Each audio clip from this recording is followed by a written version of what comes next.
installment of Coffee with CloudWerx, one of our VIP customers.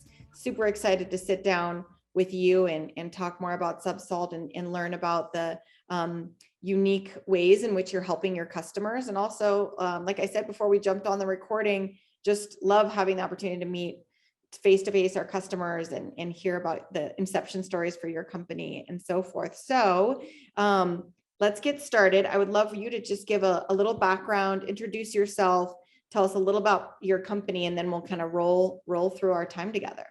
For sure. Yeah, thanks for having me.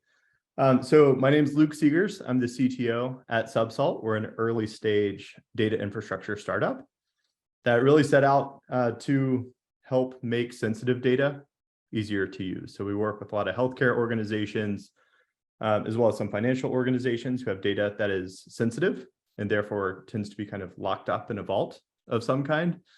And we encountered this problem in our past lives, my co-founders and I did. And so we set out to make it easier to actually use this data for good. And that's what we do. Awesome. So you, in your role as CTO, are you also one of the founders? I am, yes. And we started the company about 14 months ago. Oh my goodness. So yes, very early stage. What are some of the things that, today in your company that you would consider, I like to say challenges and opportunities always coexist, but what are some of those things in the current environment that you see as both challenges, but also opportunities for you guys? Yeah, great question. I mean, so one of the things that really turned us onto this problem is that over time, the last decade, really, it's become much easier technology-wise to use data for things like machine learning, for harvesting insights out of large amounts of information. But at the same time, privacy has become a lot more top of mind, especially from like a regulatory perspective.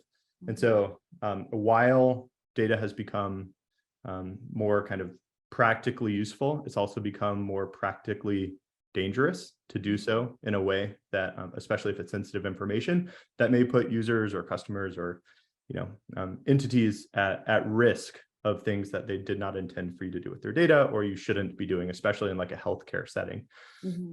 And so that imbalance, the friction between being able to use data for big things and it being scary and or dangerous to use sensitive data for those things, are the kind of big picture trends that we're really excited about. And we think there's been kind of a lot of breakthroughs recently on ways you can actually solve this problem using a lot of modern AI and some of the stuff that's frankly only really existed as a piece of human knowledge for about 5 or 10 years. Mm-hmm. Great. No, it seems like kind of the right place, right time, right. And something that definitely is top of mind for executives and folks that are in, really it spans many more departments, any more than just like your CIO organization. That risk and the security, posture is something that is across the entire company and is something that most executives now have top of mind. In your role as CTO, talk to me more about what that means. What are you tasked with? What's on your plate personally? And what are some of those things that kind of keep you up at night? Yeah, so as you probably know, roles at early stage startups are kind of a ballpark definition. There's a lot of work to be done by not a whole lot of people. But for me, really, at this stage, now we're growing the team. We're looking to expand our talent pool and to really expedite this. Over the last year or 14 months, like I mentioned, a lot of it is really exploring product market fit, which hasn't been uniquely my job at Subsalt, but finding with the rest of the team, like we're building something, we're not replacing something necessarily, like a product that our customers already have. So we're trying to kind of do a new thing, figure out how to talk about it, make the product kind of match expectations after we've talked about it, and get to a place where A, you can describe this problem clearly to people, and then B, when they see the product, they're like, oh, okay, this is exactly what I wanted it to be. Right. And to have it work the way that they expect it to work. And that's been a good bit of work. Technical implementation work. CloudWerx has really come in, and our whole platform is built on on GCP. So getting this hosted offering, available and off the ground, as well as just, finding partners. I don't have a healthcare background. And so we got in early with a few design build partners who have really helped shape this product and make sure that we knew what it needed to do, how they thought about it, how it fit into their compliance processes. Like you talked about, this isn't just a technical product for technical buyers. So we needed to be talking to chief legal officers and compliance teams and risk teams and heads of ML and AI. And there's a lot of different people at the table who have opinions about this sort of thing. And that is a complicated product to have to build. But to me, it's one of the more exciting types of products to have to build, because you have the opportunity to build something that everyone at that table is excited about, which I think is what we're doing. Sure. Yeah, that there's a lot of people at the table, but a lot of people with vested interest versus just selling into one part of the organization and others questioning, well, why do we need this? And is it essential? So that's interesting. You touched upon that.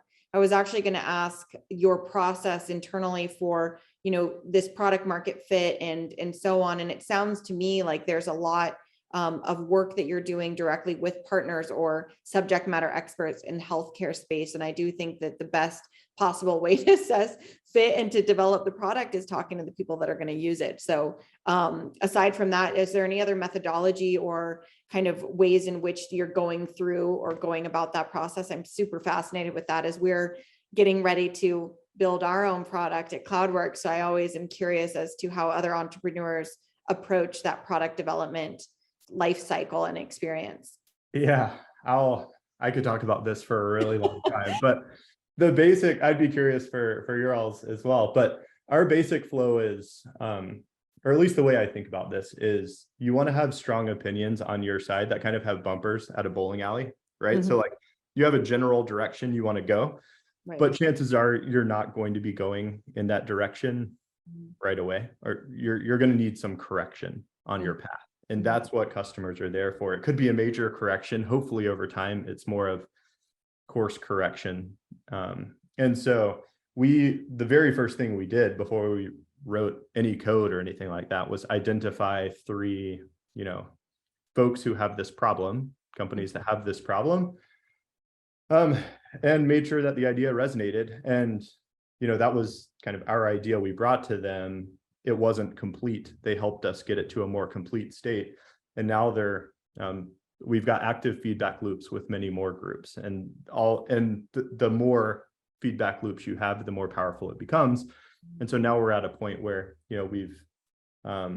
we're post revenue. We've gotten some traction that we're really excited about. We found some use cases that we can really excel at. And it's a matter of just kind of continuing to listen and continuing to push forward and refine our own opinion of what we want to be when we grow up. Right.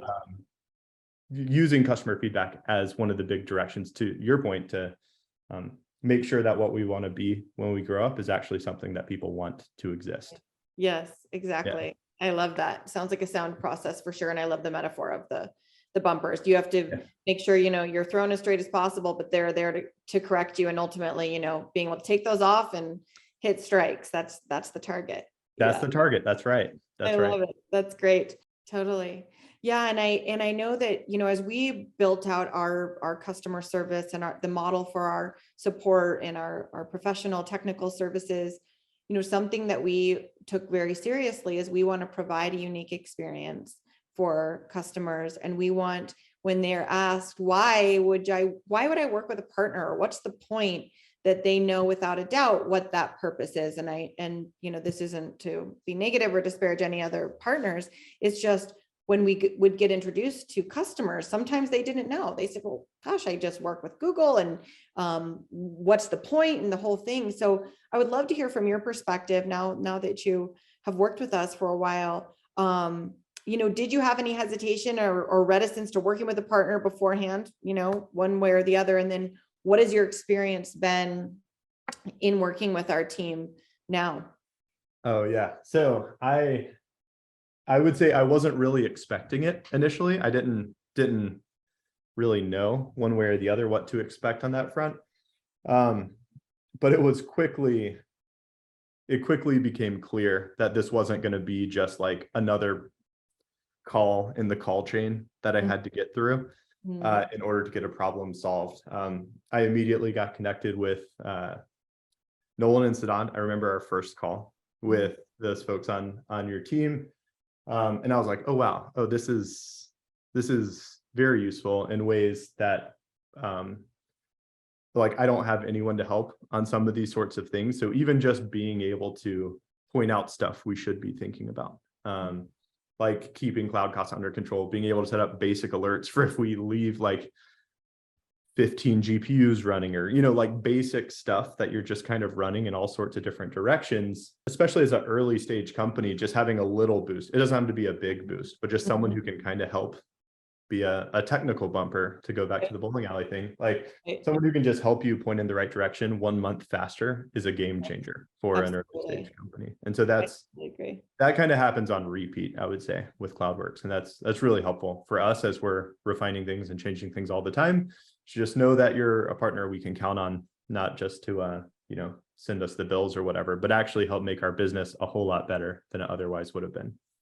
That's awesome. Thank you so much for sharing that. And that definitely trues up on our commitments and Jason and my vision for the company. And to hear it from a customer, it literally gives me chills. I take it all so seriously because it's exactly what we set out to do and what we commit to doing every single day. So I love that. So Luke, tell me more just about Luke. Who's Luke? I know you live in Seattle, obviously. We talked about that a little bit, but like what, other than being a CTO at an early stage company, I'm sure that you have a ton of free time to do hobby. No, I'm kidding. But what are some of the things you like to do when you're not wearing the hat of co-founder and CTO of Subsalt?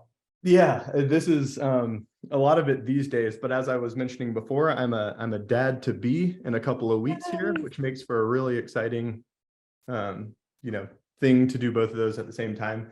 Moved to Seattle about a year ago. And yeah, have just been kind of exploring the Pacific Northwest. I've gotten really into swimming up here, which is a good way to kind of unplug from the computer and the screen. Yeah, and really these days I'm thinking a lot about the company, not just the product and the technology, but about, for me, and I'm sure you feel this too, a lot of it's the company building is as exciting as the product building in a lot of ways. And so where do I want this thing to go? And how do we get there? And, trying to meet people who can help make that real is not just like a work responsibility, but something that I just like legitimate. It makes me curious about people and just like to understand people better. And that's something that I legitimately do in my quote unquote free time. Great. I understand there's no boundaries. But this was wonderful. And speaking of, you got to get to an interview. So good luck with that. I hope it's successful and it's a good potential new team member. It was an absolute treasure to spend some time with you, Luke. Well, likewise, Betsy. Thanks so much for your time. It was wonderful to meet you. And thanks for everything you and your team are doing. Yes, and happy, safe, and healthy Thanksgiving. And also, if I don't talk to you before, you better let me know when that little baby comes. I'll get you guys a picture. Okay. Yeah. Thanks, Luke. Okay. Thanks, Betsy. See you later.